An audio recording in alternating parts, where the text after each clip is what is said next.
T-minus 50 seconds.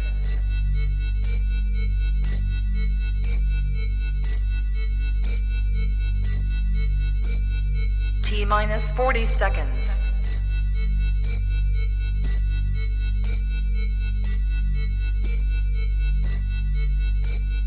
T-minus 30 seconds.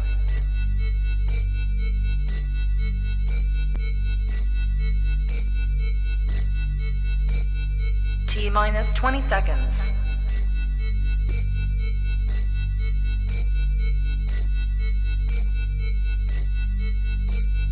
Ten, 9, 8, 7, 6, 5, 4, 3, 2, 1, 0. Own it, own it, own it, Kong. I own it. It did. Women's Wrestling Talk, the #1 women's wrestling show on the planet.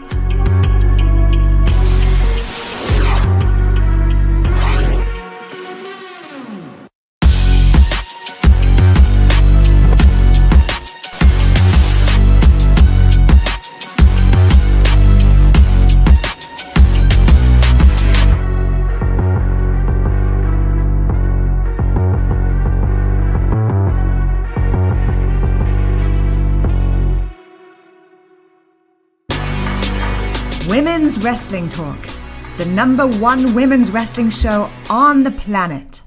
What's up, y'all? Welcome to Women's Wrestling Talk, the #1 women's wrestling show on the planet. My name is TK Trinidad. Welcome to WWT Live, Thursday, July 20th, 2022.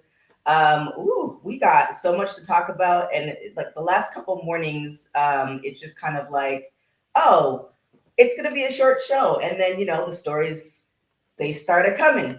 And I am not alone. Thank goodness. She is the woman with 1,000 jobs.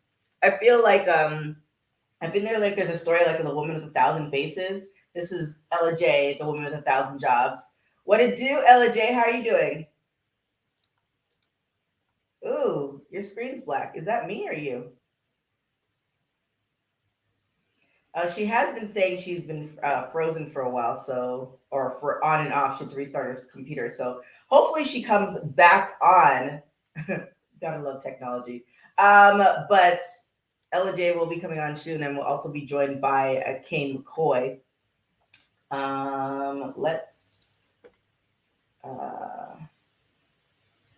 There we go. This is just my eyes. It's one of those days, but thank God for multiple streams of technology. Yeah, so here we are. We're here. I that's happened to me on several occasions. For some reason, StreamYard doesn't want to do my green screen anymore, like for months. So it could be worse. But here we are talking about like a comeback. We want to talk about Cora Jade and what happened to her yesterday and how that may have significance, because because of that moment, some other things are trending. So let's get into it.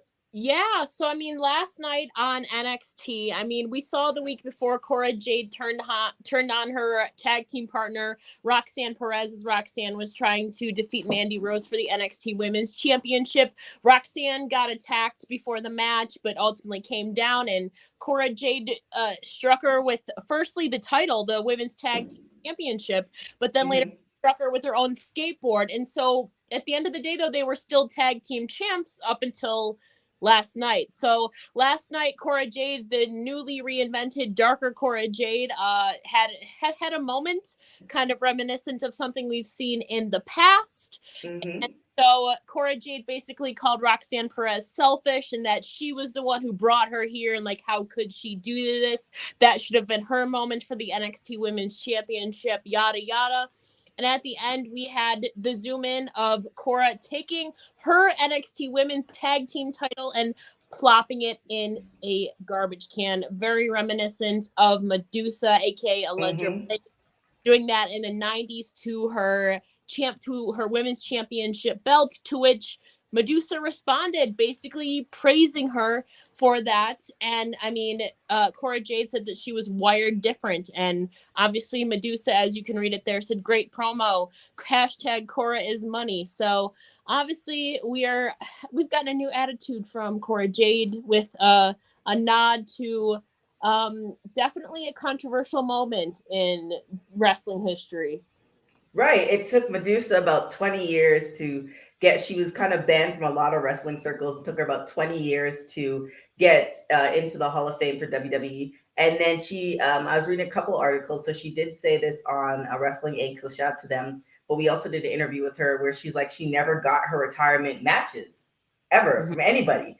So she's like, AEW, WWE, Impact, whoever, I don't care. And she said that like about a year and some change ago. And it's just kind of, and she's in phenomenal shape. So one, why aren't these promotions using her? So that's one thing. And then two, do you think that this is the end of the tag team title era for WWE?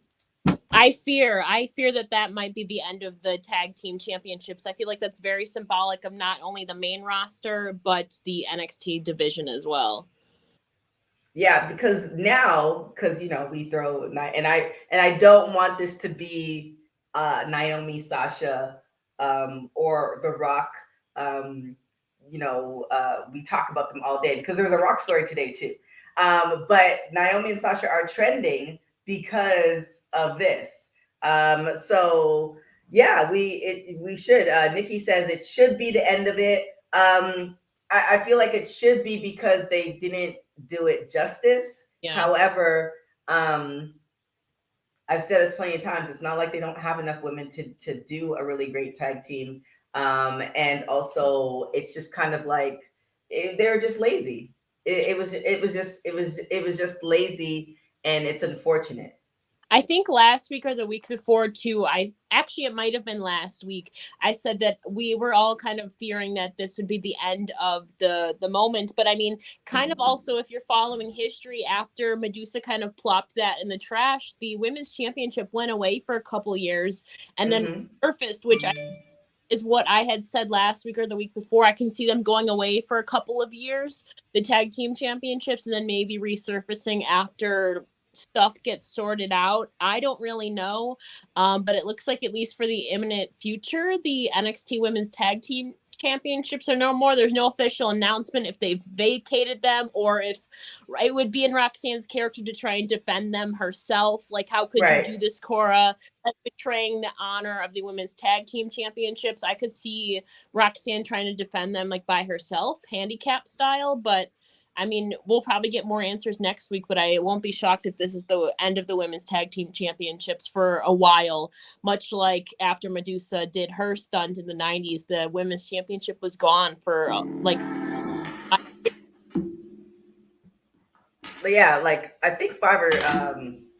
think 5 or 6 years. But but there's no reason back then when it happened. I could see why. They were like, okay, well, we're just not going to be bothered. But so many other promotions have women's tag team championships, and there's trios happening. There's so many things happening that's just kind of like, again, for the top promotion to just say to hell with it all, if that's happening, because we don't know what's going to happen next week. It's just kind of like, really, like it's just kind of like almost like having a lot of kids, and that one kid is super bad, and you're like, you know what, I'm good, I'm gonna leave you on the corner. Cora didn't even win the battle royal later on. Zoe Stark came back and won it, so she was also partly kayfabe mad about not getting the championship opportunity against Mandy Rose. Well, she had a chance then, but she lost, so I don't know what happens next. Yeah, so it is what it is. We'll see what happens. The good thing is that there are plenty other promotions that are woman dominated that we can get a lot of other women's storylines, and that's WWE. I guess I mean there really is nothing much more to say. However, this is another topic, speaking of like Sasha and Naomi. As far as, ad nauseum, I'm going to keep this really, really, really light. So Montez and the Street Profits.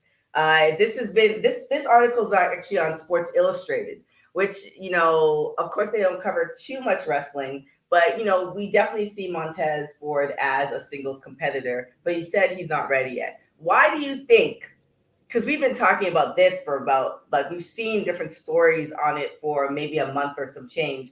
Why do you think everybody is so kind of like looking at, okay, they're going to break up. And, once they do, then we're going to complain that there's no good storylines. Like, why do you think we're so kind of focused on, this tag team? I feel like it's a big part of it is like The Rock was praising him, right? And so people are going to listen to The Rock, but also, I mean, Angelo Dawkins, though, is also not one to sleep on. He's a bigger guy, but he's had plenty of athletic and incredible spots too as well. But then also Tez, I feel like balances that out to where he's typically quicker, but he also has a lot of strength to him too as well. Feels like more of the charisma to the Street Profits to that, or like more enthusiastic. I think everybody just wants to see who's going to be the breakout star. Like it's kind of the Shawn Michaels and Marty Jannetty thing, not saying that I don't think Angelo Dawkins could be a solo star himself. He could be, but I feel like that has been like the go-to kind of like, I don't know. It's just been something that people have gone back to and kind of referenced in tag teams breaking up that there's only like one breakout star in it once they break up, and I feel like a lot of people are kind of just I don't know what the right word is. I don't know what the right word is, but conditioned to think that way, Well, I mean, we see so many, beyond wrestling. Yeah. We see so many people, as far as we can reference music, that, there is only one breakout star. If you look at, basketball, there's really only one true number one, and then there's backup. So I feel like that's the natural human inclination. However, and I said this too, I think it was last week or the week before, where it's just like we see the New Day as far as their blueprint. They have different strengths. Some are stronger than others. They've all had different opportunities, and they still managed to stay a team. So I think I'm more curious on how they're going to do this split and how they're going to allow for this split. Are they going to just do the split and allow for the storylines to carry themselves? And then it's not necessarily a fault of one or the other. It just depends on the circumstances and who's writing for them versus, the opposite where they control the narrative. Yeah, I mean, we got the Street Profits versus the Usos at SummerSlam. I mean, Jeff Jarrett's a special guest referee. Are they going to pull the trigger as soon as SummerSlam? I mean, they just lost to the Usos at Money in the Bank. And if they lose again, maybe that is the turning point for them. Again, I don't really know. To me, at least on screen, it doesn't seem that that's the direction that they're going, is that they're going to break them. Seems like more externally where people are speculating, and then the stuff with The Rock and Montez, the people are wanting them to break up kind of because of outside factors. At least to me, it doesn't seem to be translated on screen that they could be split soon, but we've seen outside influence drastically impact WWE before, that they might split them up, Right. So we have Santana in the chat saying they don't need to break up. I definitely agree. Nikki saying Montez ain't the number one, though. People are confused. I mean, I could see why they would say that, but again, it's like preference. There's a lot of people who think that Kelly Rowland can sing better than Beyonce. I mean, I honestly, that's, we can argue that one to under the sun, but it depends on what your preference is. Like, I mean, I think I personally love them together, but I think they could both make great runs as single star, like I've said before.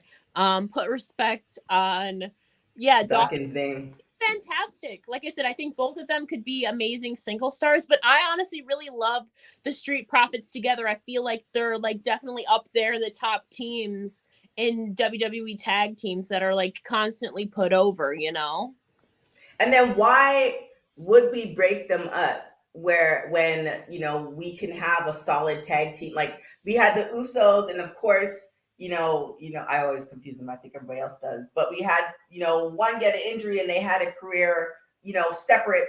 Like we can't predict as far as injuries, right? So why can't they go for a singles competitor run and still be a tag team? Like who's like, this is the land of make believe. So why is it they have to do that?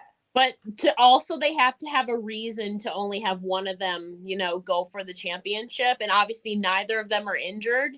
So I feel like knowing them, they would have to have a reason to pull the plug if they're going to circle back to them being a tag team, Normally if people break up, it's kind of bitter. It only happens every so often where one team member gets injured and then the other is pushed for a while until the other right. I don't want to jinx anything. I hope neither of them get injured. Yeah, I'm not trying to break up the Usos Santana. I'm not trying to do that. Yeah, but I think her point is WWE didn't try. I mean, obviously they're twins and all that stuff. Like I get that, but they've been in the game for so long. Why haven't they? Is there this clause where if it's family, you can't break them up? And again, who's making the rules? Break up before on screen many times. Yeah. Right. So who's making the rules? So I hope it's more of the wrestling universe who is just clamoring for something that they don't know. It's like oftentimes we ask for somebody to get called up. I don't think we do that as much anymore, but we ask them to get called up to the main roster. They get called up to the main roster, and their career is not what we wanted it to be. So I hope WWE doesn't take a page from this. But you never know. Maybe they have a long-term plan. But I just feel like you need some solid tag teams. You need some great solid tag teams. And then, yes, you might need a reason to have one do a singles run, but then just you're creative. Like just make up a reason. You would hope. Yeah. So we shall see. I feel like we're gonna put this story to bed until JD says WWE has a long-term. WWE hasn't had a long-term plan for years now. I mean, I'm hoping. I feel like that's the only thing we can do in this human condition as far as the world and WWE in general is that we hope for the best. Because if we're gonna look at just all the negative, we should all just call it a day, period, for WWE, just the world in general. So I'm hoping for the best. Maybe there's that one lone person who's been talking about the long story angle for a while, and they might give that person the thing, and here we go. It's a whole new era. So you never know. I'm just hoping. We'll see at SummerSlam. I feel like there's going to be some hijinks, especially because Jeff Jarrett is the special guest referee.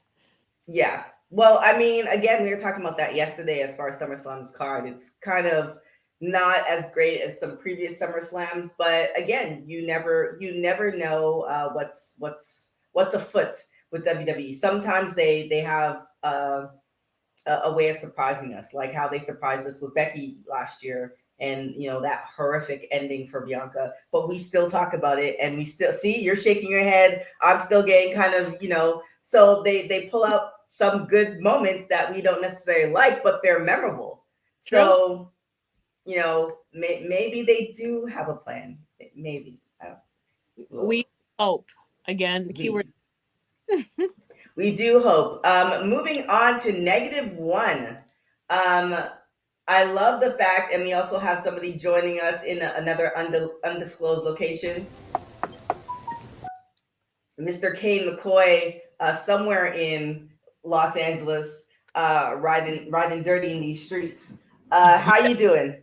I'm doing good. I'm actually on the way. I'm driving across country to Orlando, Florida.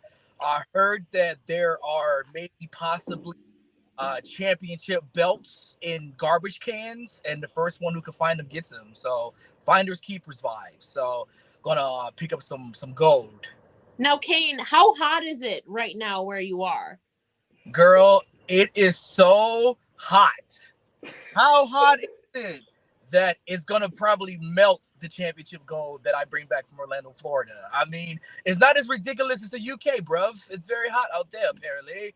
They are all in their teas and crumpets.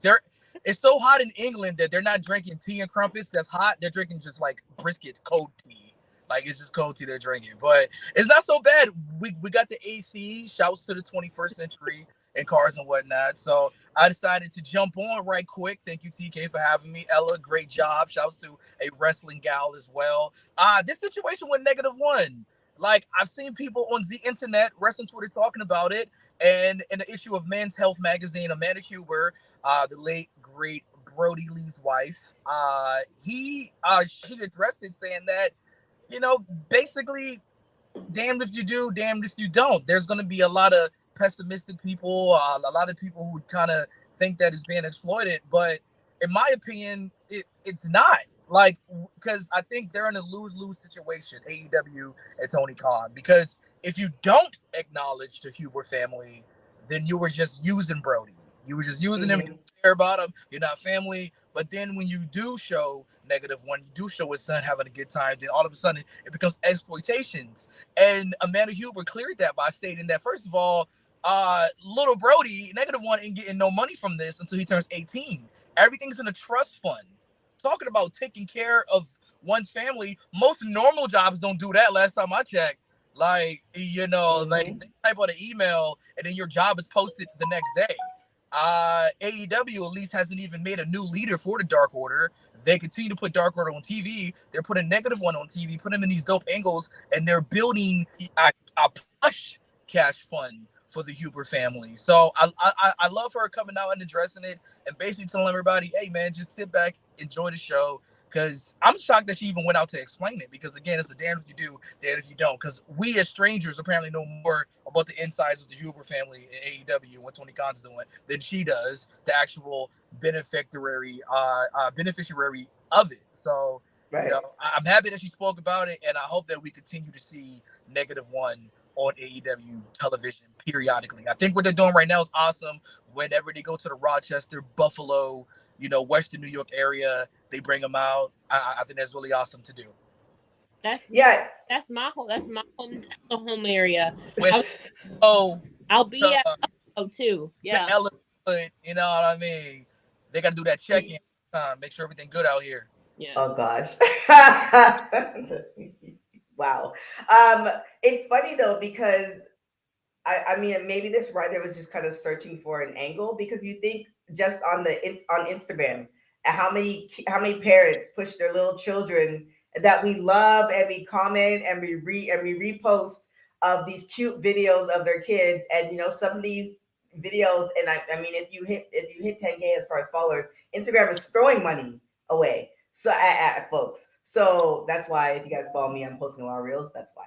But it's one of those things where, if that's the case, then we can accuse almost every parent of doing that for their children. And is that money going into a trust, or is that money going into McDonald's? Yeah, exactly. You know what I mean? And we have the trust of Amanda's word. We know that Tony has gone beyond, what we've seen previous wrestling companies do as far as supporting one's families. We never really see anything like this with a wrestler's child. The closest we've gotten is possibly to compare, Vicky Guerrero, Eddie's wife, was brought in as a talent upon his death. Of course, Shaw Guerrero, Eddie's daughter, will end up doing a little spell in NXT here and there. Of course, she's now married to the former, what was Matthew's name again in WWF, WWE? Aiden English, Matthew Greyhold. Of course, they're now married. But that's the closest we've seen, other than seeing a wrestler pass away while with the company and seeing his family or her family taken care of. So I continue to commend AEW for what they've done. Brody even spoke and said he's doing it because he likes to do it and because my dad did it. And this is like, that's deeper than any wrestling angle. That's because this, at the end of the day, little Brody's father is gone. He's 18 years old. You know what I mean? And he's just like, has to figure out how to deal with that in a public space. So if this is how he cares to remember his dad, if this is how Amanda Huber cares to remember her husband, then we are not to really say anything about it and just enjoy it and really remember Brody through his family. So I feel that. So everybody stop. And then that part. And also too, think of Marshall -1 grudge match. Remember, little Brody didn't pin QT Marshall. He let his goons dark out the door. He said, I see you at 18, QT. I'm out here. So yeah. long term, folks. Long-term. And then also to remember that he like a trust fund at 18. Like think of everybody else at 18, what you got at 18. You know, maybe a congratulations, you graduated high school. Okay, you're going to college, but you not balling, else your decisions probably would have been a little bit different. So, you know, thinking ahead, and then also essentially he's working for his own money, and you know, getting that at 18 is a really great step in life. Yeah. So yeah, I love it. They set him up for a good future. yeah. And if he wants to continue, he can. And if not, he can, you know, take a break and do whatever it is he wants to do. Speaking of somebody who I guess, you know, took a break and realized the error of his ways, Seth Rollins, who wants to take this story? I would jump on real quick before I got to dip out because I saw this. First of all, big shouts to Seth Rollins, Kobe Lopez, whatever you're going to call him, for just putting it out there and saying, hey, here's the situation, okay? I was in my gym with my wife, we were working out, and some people came up to us, and I was in the middle of a workout, and I might have said some things in the heat of the moment, but I apologize for it. Let's not get it twisted. Seth Rollins did not have to do this at all. If you see somebody's busy doing anything, let alone, you know, Seth Rollins, so he's probably doing CrossFit, throwing a tire up in the sky, you know, throwing a tire and catching it with his elbow, whatever CrossFit training he's doing, then don't approach him. He's in the middle of a zone right now at Seth Rollins Black and Brave Wrestling Academy in the great state of Davenport, Iowa. He was in the middle of a training session where some fans saw him there, and they walked up to him and they approached him, and I think he pretty much told him, hey, just not now, really. You know, and I don't know if the situation has made its way on the internet right now, but Seth jumped in front of it. He posted a selfie on his Instagram account, and he addressed everything. And he ended it by saying to the two people reading this, come by, see me, I'll make up for it. So Seth Rollins, I mean, huge WWE superstar, even bigger person in addressing this situation. And at the end, just trying to make it better. So I commend you, Seth Rollins. Yeah, definitely getting ahead of it, because the story could have went left and fabrications and all this other stuff. But yeah, when you're at the gym or you're working or you're with your family, it is kind of difficult. There's so many celebrities that I see like walking around sometimes, and you have this double dutch moment, especially there's somebody that you're really like, damn. And you have this double dutch moment, like, do I, don't I, do I, don't? And I often just say, nah, I'll, you know, it is meant to be. I'll catch them at another time, another place. Yeah. But I also get that being in Los Angeles, that opportunity presents itself more than being in another spot. So it is kind of difficult. But yeah, kudos to him for saying that. Hopefully the two kids do read it, and you know. And Santana says that's why she doesn't approach because people. The hope is when the two people who meet Seth return, he kicks him in his stomach, they fall to all fours, and then he curb stomps them. Oh, that'll teach you, baby. Seth Rollins' evil laugh. That's right. Take that. You guys be fans so much, you want to run up on people. Well, curb stomp for you. Okay. All right. Ella.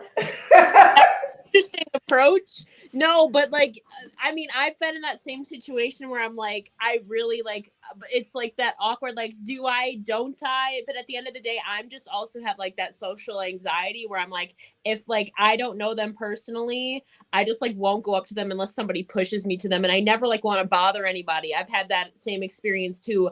I don't think I've ever gone though, and I've done what you did, TK. Just like if it's meant to be, it's meant to be another time, you know. But still, it's like. But I did like that he took the time to acknowledge that, and it was like basically like I'm sorry, like I'll make up for it to you, and anybody who sees me then at Black and Brave too or working out in there, please feel free to stop by. He's more than happy to take a photo and stuff like that. I thought that was very classy of him.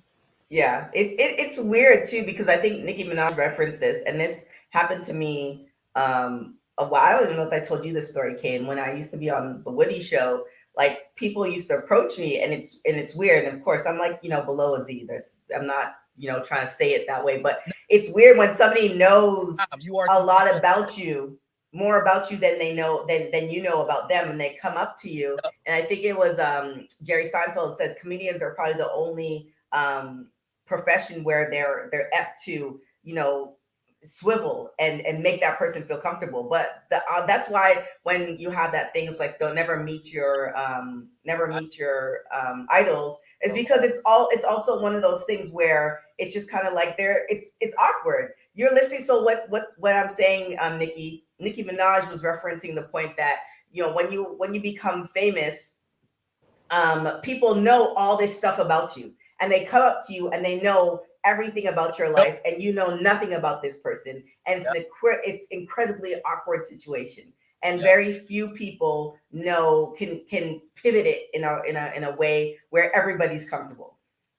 So it's just kind of one of those things where it is, and kudos to him for getting gotta be careful, because I know in the days of social media now, we all run up on people with cameras and put them in their face unsuspectingly and whatnot. You just can't be running up on people randomly, man. I don't know how you was raised. I mean, if you old enough, you know better not to do that anyway. But a lot of these new kids were born and raised with cell phones. I mean, they pretty much Instagram their own birth. They came out the womb with like got born fan. So that's all they know how to do this. And again, they feel comfortable around people. Social media has created this accessibility. But we got to understand that when, you know, Seth Rollins is on our TVs on Monday nights and Friday nights and Saturdays and Sundays, that's Seth Rollins. But when he's in the gym, again, throwing a tire up in the air and then spinning it on a tree branch or whatever the CrossFit workouts are, that's just Kobe trying to get his workout in so he can continue to be on our TVs safe on Mondays and Fridays and Saturdays and Sundays. So ultimate lesson, hopefully people know, stop running up on wrestlers, stop waiting in hotel rooms, stop, you know, in hotel lobbies, hopefully not hotel rooms neither. You know, and just remember that these are people as well. These are normal people with emotions. They have feelings. They have to do things that sometimes just doesn't involve you. So stop making it about while they're driving a car in the middle of traffic. While going to Orlando to pick up wrestling belts. That's right. I think you can take this story, Ella, with one of your BFFs, Deonna Purrazzo, and it happened on NXT. So what happened with that? Oh, is that where the photo, where the graphic where they posted her in the middle? So I only saw this story via social media. Yeah, because they were comparing an old battle royal that they had, like a 20-woman battle royal. And is this where they had her graphic of where she was like mid promo and all of that? This was Chelsea and Deonna. So let me look up the story here so I can get the facts for you. So the entrance, I get it. Yeah, so the entrance for the wrestler on NXT was pretty much the same idea that Deonna had pitched with the Virtuosa and the numbers. And Deonna had released kind of a similar thing in 2020 on her YouTube channel, like introducing herself as very calculated and all of that. And there was numbers flashing on the screen. It looked really cool. You know, she's smart in real life and kind of taking like a mathematical, technical approach to it.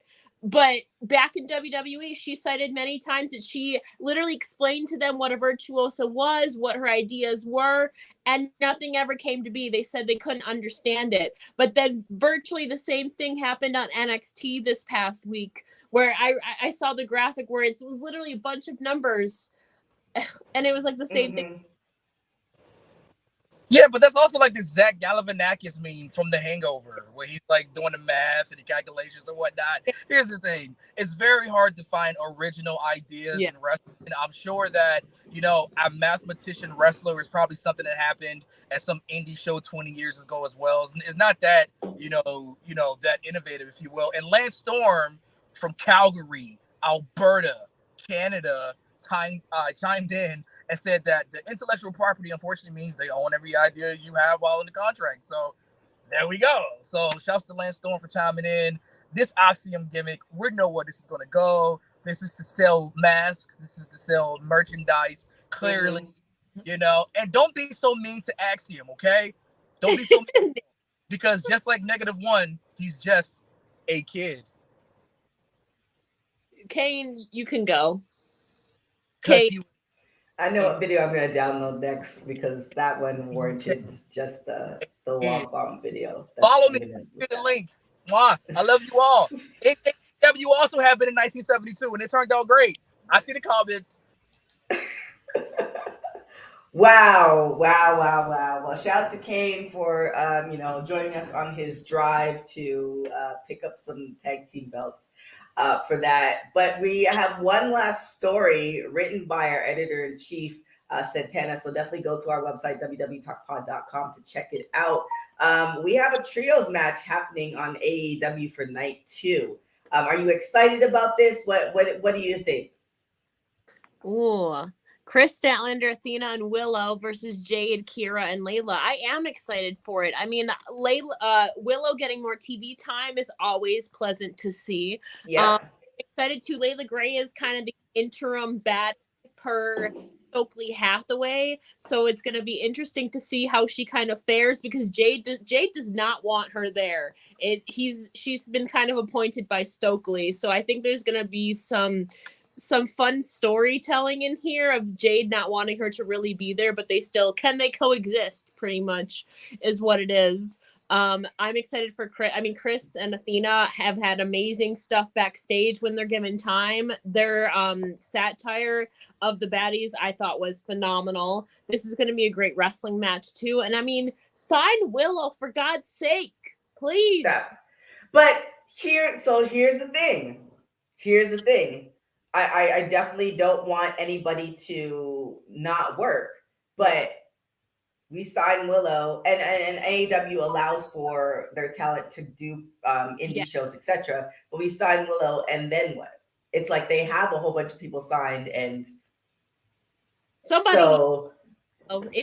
somebody needs to sign Willow. I agree with you. It's a great opportunity for her, but yeah, I definitely agree. Like there's a lot of talent there that get lost in the shuffle, or they're just seen on Dark, or they're not seen on television for like 2 years. Like, unfortunately, like Sunny Kiss has had to unfortunately endure. But I mean, I like seeing Willow. I'm glad she's getting an opportunity. Ruby being one of them too. Yeah, agreed. I'm excited for it. Hopefully, who do you have? Well, Jade's undefeated, so. But technically, does it count against her if it's the team effort? It's technically a loss in her win-loss column. So I think there's going to be obviously some dissension between Layla and Jade and Kiera, because Jade does not like the fact that Layla is there. Stokely kind of interjected and appointed Layla to be the interim baddie. I think there's going to be some tension there, but I do think ultimately, Jade, the baddies are going to win. Although I would love to see Chris and like Athena and Willow get the win, or what happens if it ends in a no contest. Yeah. Yeah, I mean, there is that. And then also too, so we have Nikki saying Red Velvet returns. Maybe where's that? I love the trios concept. Lucha, I mean, it's one of those things. Lucha Underground was such a great show, and it was more of the outside drama that kind of ruined it. Because it was just the concept of it was amazing, and I did love their trios competition within that show. So I do like the fact that they have a trios match, and they have enough women to do a trios match. But again, it's not as crazy as where WWE is with the women's tag team matches, but kind of creating something where it's solid versus let's just throw these ladies together for whatever may have you. So we've had a spinning rotation of opponents to go against the baddies, because originally it was Anna, Athena, and Chris. Ruby was also mixed in there too, but now Willow's kind of taking that third spot, so it kind of to be like a cycle of rotation. Obviously, Red Velvet got injured. I don't know the extent of her injury, to be honest with you. I don't know how soon she could possibly return. I don't think though. Layla just became interim baddie officially like last week, so I kind of wanted to end this soon. Yeah, they can definitely prolong it, and maybe Red Velvet does come back, and Layla's still there, added to the mix forcefully. So there is some story there, and definitely love a good story. But that wraps up our news for today. you have a lot of stuff going on today. So tell everybody where they can find you and all that good stuff. Women of 1,000 Jobs. Follow me on Twitter at It's Ella J. I got a new business email and contact and all of that. I will be in Nashville next week. Can't believe it's next weekend. Next weekend for StarCast and SummerSlam. So if you see me there, please say hello. Got a lot of stuff lined up for that. So I'm super excited. And of course, I'll be back next week for WWT live. So it'll be fun. And don't just walk up. Don't just walk up on Ella. Just, approach. True. Don't do that. So it's never a fun thing. Trust me. So definitely check out Women's Wrestling Talk, WWTalkPod.com for all those articles. We have dropped articles every single day. Definitely check out the Salt Shakers. They will also be in Nashville next week. Check out our social media, WWTalkPod. Other than that, you can follow me on everything at TK Trinidad. We will be back tomorrow at 3 p.m. Pacific time, 6 p.m. Eastern Standard Time. Till next time, guys. Ciao. Women's Wrestling Talk, the #1 women's wrestling show on the planet.